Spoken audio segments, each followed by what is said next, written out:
Selamat Tahun Baru Cina. Amin ucapkan kepada semua kaum Tionghoa, tidak kira di mana anda berada, di Malaysia maupun di serata pelosok dunia yang menonton video ini.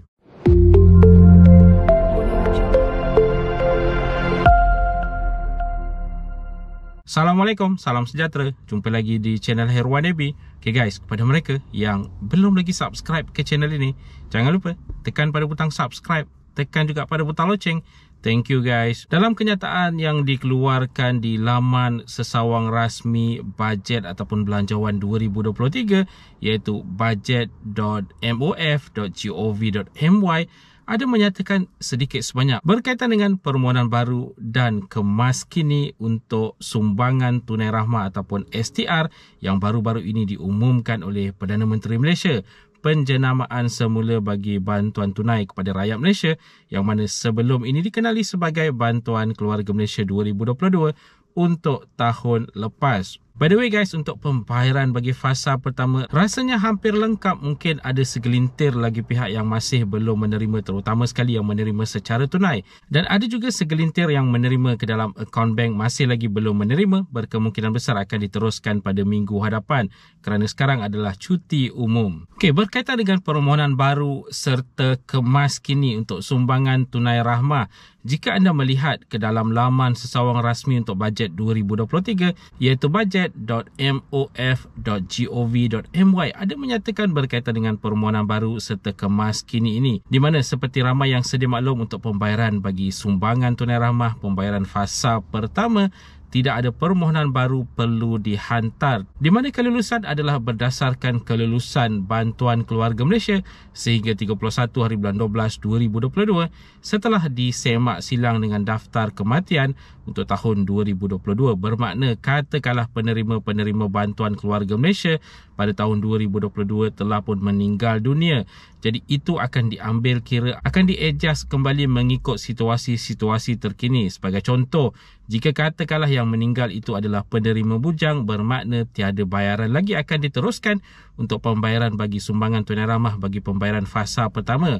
Manakala jika katakanlah yang meninggal dunia itu adalah dalam kategori isi rumah mempunyai pasangan, ini bermakna kelulusan untuk pembayaran sumbangan tunai rahmah bagi fasa pertama akan diserahkan kepada pasangan dan sebagainya. Untuk ini anda boleh merujuk ke dalam soalan-soalan lazim bagi sumbangan tunai rahmah di laman sesawang rasmi STR ini iaitu bantuantunai.hasil.gov.my. Jadi jelas di situ dinyatakan bahawa untuk pembayaran sumbangan tunai rahmah fasa pertama tidak ada permohonan perlu dihantar. Itu untuk fasa pertama. Jadi persoalannya untuk fasa-fasa yang berikutnya, fasa kedua, ketiga, keempat nanti perlukah menghantar permohonan baru untuk penerima-penerima sedia ada juga ataupun bagaimana. Okey, untuk mengetahui perkara ini sebenarnya kita boleh mengimbas kembali pada bantuan-bantuan yang lepas. Jika anda masih lagi ingat untuk bantuan prihatin rakyat BPR sebelum BKM diperkenalkan, pada pembayaran fasa pertama sebenarnya kelulusan adalah mengikut daripada bantuan sara hidup BSH. Itu pada pembayaran fasa pertama, dan pada pembayaran fasa kedua dan seterusnya ada sebenarnya yang telah pun digagalkan penerimaan untuk BPR setelah disemak silang kelulusan atas faktor-faktor tertentu, sudah tidak lagi layak untuk tahun tersebut.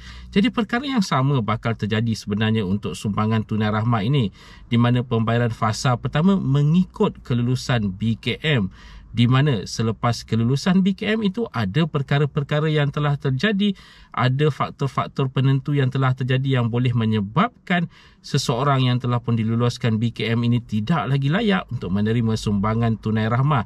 Ini perkara biasa sebenarnya, bukan hanya untuk pembayaran sumbangan tunai rahmah ini. Bermakna untuk pembayaran fasa kedua, ketiga dan keempat nanti akan ada semak silang seterusnya yang dilakukan oleh lembaga hasil dalam negeri bagi memastikan kelulusan sebenar untuk STR pembayaran seterusnya, kerana pembayaran fasa 1 ini adalah mengikut kelulusan terdahulu BKM, bukan automatik boleh diteruskan pembayaran untuk fasa kedua dan seterusnya nanti. Jadi atas faktor tersebut, jika anda melihat kelulusan sekarang ini untuk fasa pertama tidak ada dinyatakan di situ jumlah kelulusan keseluruhan, kerana masih lagi belum diketahui sama ada akan lulus keseluruhan sumbangan tunai rahmah ini ataupun hanya lulus fasa pertama berdasarkan BKM. Jadi harus menunggu sehingga perkara itu terjadi sebelum pembayaran untuk fasa kedua.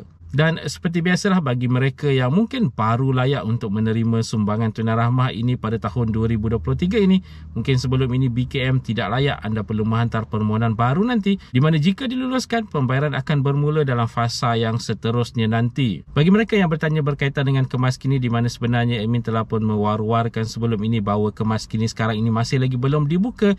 Kalau katakanlah anda pergi ke pejabat lembaga hasil dalam negeri sendiri pun tidak boleh lagi dibuat kemas kini untuk sumbangan tunai rahmah ini kerana belum lagi dibuka. Harus menunggu sehingga dibuka untuk kemas kini ini dilakukan, dijangkakan berkemungkinan besar pada bulan Februari 2023 nanti. Jadi ingat tu, sekarang ini masih lagi belum dikemas kini maklumat anda untuk sumbangan tunai rahmah. Jangan risau, katalah sebelum ini untuk BKM anda menerima dalam kategori bujang, sekarang sudah berkahwin, jadi penerimaan untuk fasa pertama untuk kategori bujang. Jadi nanti apabila anda telah mengemas kini, akan di-adjust kembali kelulusan sebenar anda untuk kategori isi rumah jika benar-benar layak untuk kategori isi rumah nanti. Begitu juga dengan yang ada tambahan anak. Jangan risau kerana nanti apabila kemas kini telah pun dibuka, anda boleh mengemas kini. Sekarang belum lagi boleh dibuat.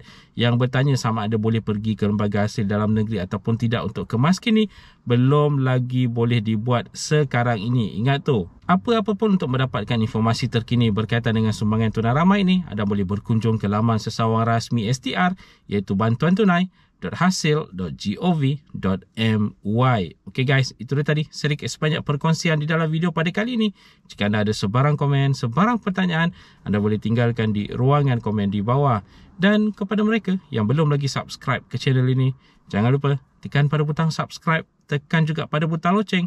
InsyaAllah kita berjumpa lagi di video yang akan datang. Stay safe, stay healthy. Assalamualaikum.